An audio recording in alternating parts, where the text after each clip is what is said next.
देखिए, जिस प्रकार से 21 तारीख को भारत बंद के नाम पे मोदी जी के आरक्षण ख़त्म करने के नाम पे संविधान बदलने के नाम से भारत बंद कर दिया गया और क्रीमी लेयर का मतलब को आज भी हमारा जनजाति समाज के लोग नहीं समझ पाए हैं। मैं अभी बीच में जनजाति समाज के लोगों के बीच में ही मैं गया था, क्योंकि मैं भी आदिवासी हूँ और मुझे अगर मैं सांसद के रूप में हूँ तो मैं आरक्षण का लाभ मुझे भी मिला है। लेकिन हम आज़ाद आरक्षण का लाभ कितने दिन से मिला है? जब संविधान लागू हुआ आज 78 वर्ष हो गया है और 78 वर्ष के अंदर मुश्किल से 10% लोग आरक्षण का लाभ ले रहे हैं, उसमें से मैं भी हूँ।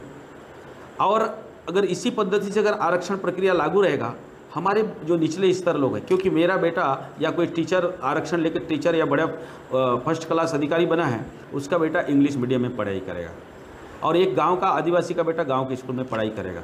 तो जो इंग्लिश मीडियम में पढ़ा हुआ लड़का होगा, जो सब 90% अंक से पास होगा, गांव का बच्चा 50% से पास होगा, तो नौकरी किसको लगेगा? जो अधिकारी का बेटा को, जो आरक्षण लाभ लिया उसका बेटा को। इसी प्रकार से चलते रहेगा तो 100 साल के बाद भी बाकी लोगों को नहीं मिलेगा। जिस प्रकार से छत्तीसगढ़ में 32% आरक्षण है, 32% का आरक्षण हम 78 वर्ष में मुश्किल से 10% लोग ले रहे हैं। तो ठीक इसी बात को लेकर माननीय उच्चतम न्यायालय में, सुप्रीम कोर्ट में कुछ लोगों ने पंजाब के याचिका मात्र दायर किया था कि जो ओबीसी कैटेगरी के लिए जो क्रीमी लेयर का प्रावधान है वो एसटी और ST/SC के लिए भी होना चाहिए जैसा ओबीसी के में है। तो उसको लेकर माननीय सुप्रीम कोर्ट के द्वारा ऐसा फैसला नहीं दिया गया, ना सरकार को लागू करने में बाध्य किया गया। सिर्फ उसमें से 6 जो जज के द्वारा ये उन्होंने अपना विचार व्यक्त किया था, जैसा ओबीसी कैटेगरी के लोगों के लिए 8 लाख से अधिक आय वर्ग के लोगों को क्रीमी लेयर के अनुसार उनके बेटे को दोबारा नौकरी नहीं मिलना चाहिए, उसी समाज के दूसरे लोगों को मिलना। 4 था।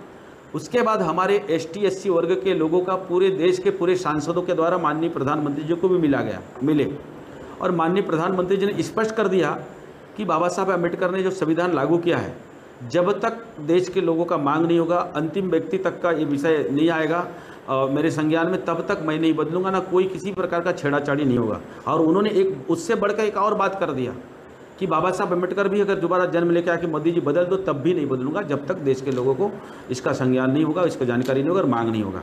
और हमारे देश के रेल मंत्री माननीय अश्विनी वैष्णव जी के द्वारा बाकायदा प्रेस कॉन्फ्रेंस करके बताया गया।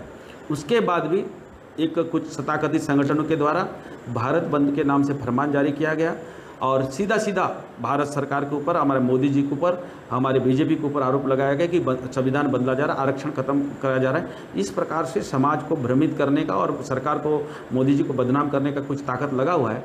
लेकिन हमारे जो अंतिम गाँव में रहने वाला, जिनको आज भी आरक्षण का लाभ नहीं मिल रहा है, और वही लोग को सामने लाया जाता है। और अगर क्रीमी लेयर लागू भी होता है तो किसको सबसे पहले नुकसान होगा? जो लाभ लिया है। तो हम भी लाभ लिए हैं, लेकिन ऐसा संभव नहीं है। लेकिन इस प्रकार से लोगों को भ्रमित करना ये कहाँ तक उचित है, ये तो संभव नहीं, समझ नहीं आता। कुछ लोग इस प्रकार से समाज को भ्रमित करने के में लगे हैं, तो ऐसा नहीं होना चाहिए। इसलिए अब सरकार, कोई भी सरकार आएगा, ऐसा नहीं कि मनमानी कर देगा, लेकिन जब तक समाज में उसका समीक्षा नहीं होगा तब तक संभव नहीं है। लेकिन इस प्रकार से भ्रमित जो कर रहे हैं ये ठीक नहीं है। इसीलिए मैं इसको एक प्रकार से, इस प्रकार से भ्रमित करना किसी को अधिकार नहीं है, ना मैं भी नहीं कर सकता। नहीं, देखिए क्रीमी लेयर अगर देश के लोग, देखिए